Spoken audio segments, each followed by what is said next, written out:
Je crois que c'est Puiset qui disait que le vin a la gueule de l'endroit et la gueule du type qui le fait. C'est un peu vrai. J'ai eu la chance de travailler avec des gens très techniques, très intelligents, très instruits, et puis d'autres un peu moins, mais qui avaient des rapports humains exceptionnels. Je pense à Alain Loiseau, qui était mon chef sommelier doyen quand je suis arrivé en 90 au doyen. Je suis resté une année avec lui. Alors, c'était pas la bête de concours, mais par contre, humainement parlant, c'était un type qui était vraiment d'une grande sérénité, qui était reposant, qui était aussi capable d'aimer le vin pour le vin, et pas forcément dans son aspect technique. C'est comme un grand vigneron, il faut 50% technique, 50% d'instinct. Je suis parti des gens qui pensent que le talent n'est pas en rapport avec l'âge. Après, la modération, la raison, on est un peu fougueux quand on est jeune. On a tendance à partir un peu vite. C'est ce qu'on gagne avec le temps. On se mesure avec le temps.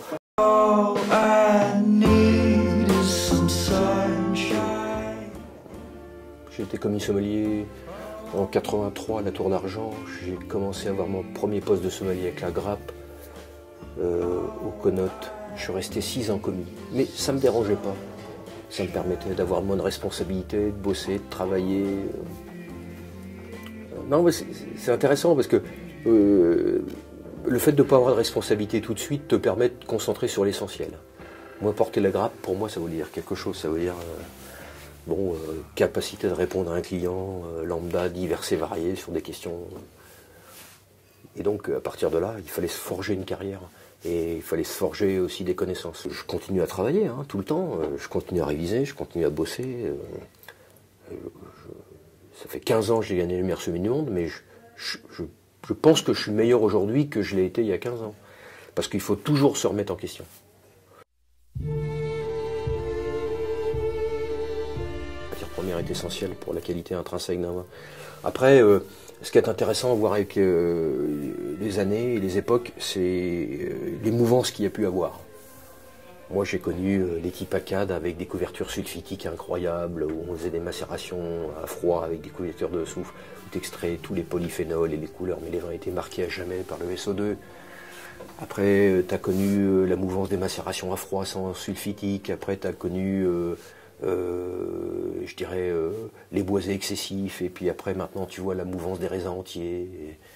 Et il faut, à travers toutes ces mouvances et toutes ces époques et toutes ces tendances, garder une ligne conductrice qui puisse te permettre de dire bon bah voilà, il y a eu des gens qui ne sont pas tombés dans ce genre de mouvance et qui sont restés fidèles à ce qu'ils ont pu faire depuis des années. Ça existe des domaines comme ça.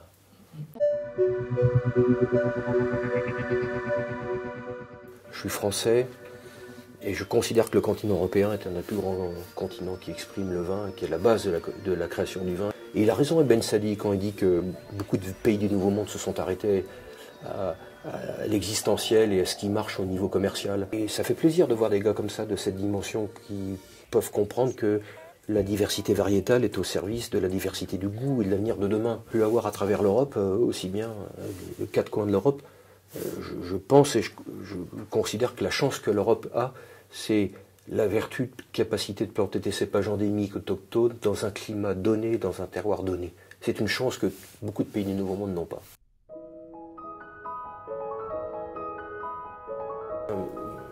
Robert Hossein est un type formidable.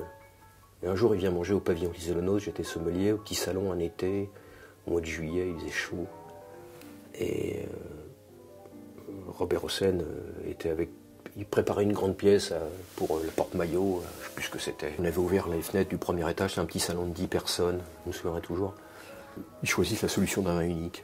Donc bien sûr, comme vous l'auriez fait, je propose l'idée d'un vin de soif et de plaisir immédiat. Boire sur le fruit comme ça, mettre à claquer dans l'eau fraîche avec une poignée de glaçons, un rouge de soif. Donc ils partent là-dessus, l'idée. Et lui me dit tout sauf un Bourgogne. Moi jeune con, je lui dis tu m'as dit ça mais pourquoi? Dans ma tête, je descends en cave.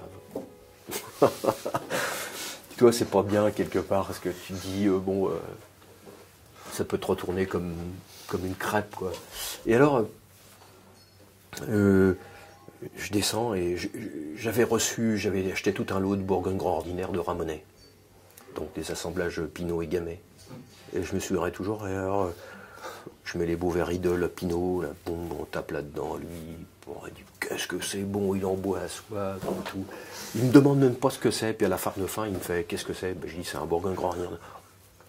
Et il me regarde, il aurait pu m'engueuler, toi, et me dire mais c'est vachement bon, je vais y aller. Et j'ai su par la suite qu'il était passé chez Ramonet, il était passé au caveau de Chassagne en acheter, il était passé voir le Dédé Ramonet avec ses fils, Noël et tout, et qu'il avait acheté des BGO. Quand tu fais des concours,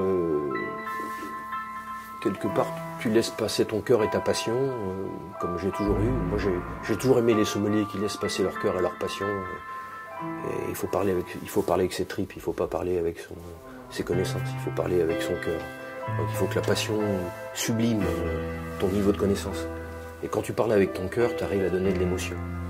Et là, quand tu parles avec ton cœur, quand ton cœur s'exprime, forcément tu parles avec du vin avec beaucoup de recul.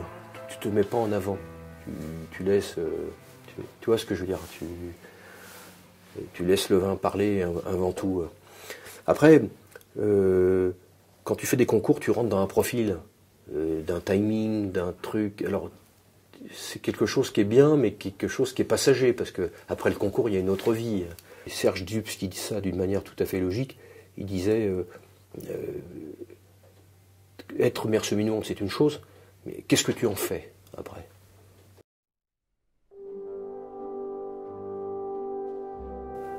Moi, j'ai jamais vu ça de ma vie.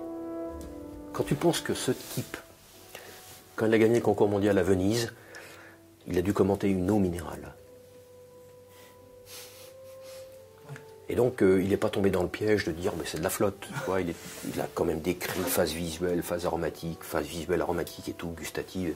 Et il finit par cette boutade où il dit, je pense que c'est de l'eau du lagon de Venise.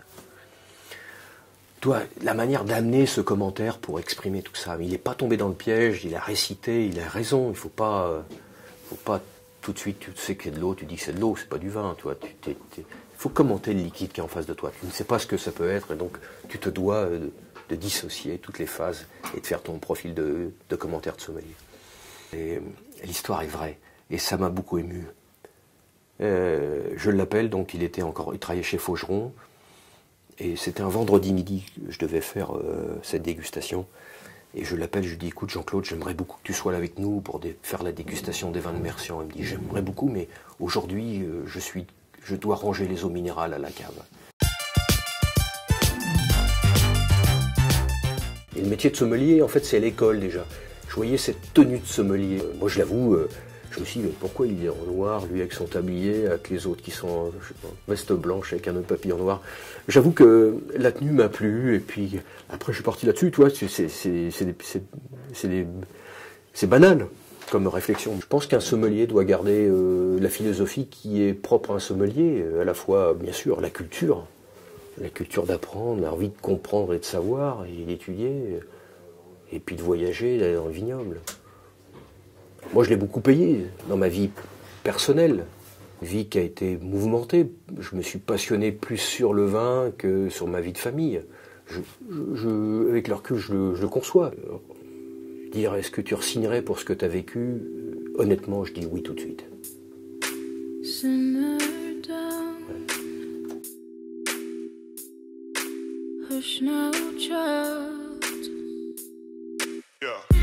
You're bigger.